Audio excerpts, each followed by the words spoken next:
महाराष्ट्र के पूर्व मंत्री और सत्तारूढ़ एनसीपी के नेता बाबा सिद्दीकी की शनिवार रात करीब 9:30 बजे दफ्तर से बाहर निकलते समय गोली मारकर उनकी हत्या कर दी।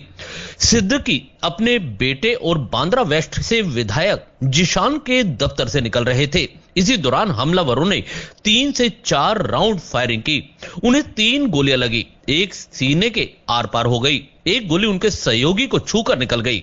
हमले के वक्त आसपास पटाखे चल रहे थे। सिद्दीकी को लीलावती अस्पताल ले जाया गया, लेकिन उनकी मौत हो चुकी थी। महाराष्ट्र के मुख्यमंत्री एकनाथ शिंदे ने कहा कि पुलिस ने हमलावरों को गिरफ्तार कर लिया है। इनमें से एक यूपी और एक हरियाणा का है, तीसरे की तलाश जारी है। शिंदे ने कहा कि सरकार अपराधियों पर सख्त कार्यवाही करेगी।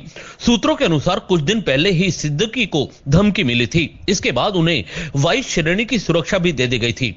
वायु श्रेणी में 8 सुरक्षा बल तैनात होते हैं। इसमें कमांडो और पुलिसकर्मी होते हैं। हमले की सूचना मिलते ही महाराष्ट्र के डिप्टी सीएम और गृह मंत्री देवेंद्र फडणवीस अस्पताल पहुंचे।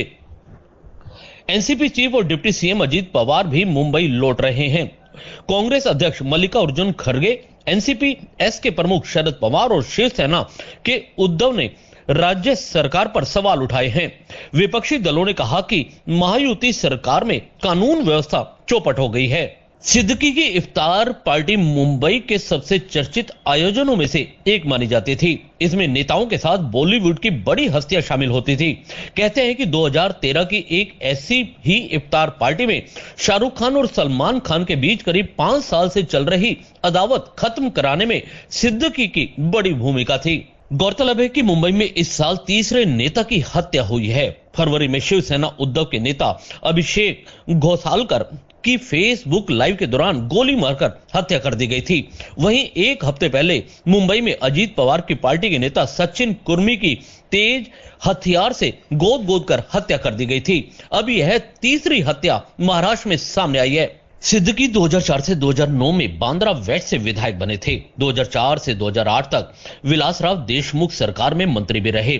48 साल कांग्रेस में रहे। सिद्दीकी इस साल फरवरी में अजीत की एनसीपी में शामिल हो गए थे।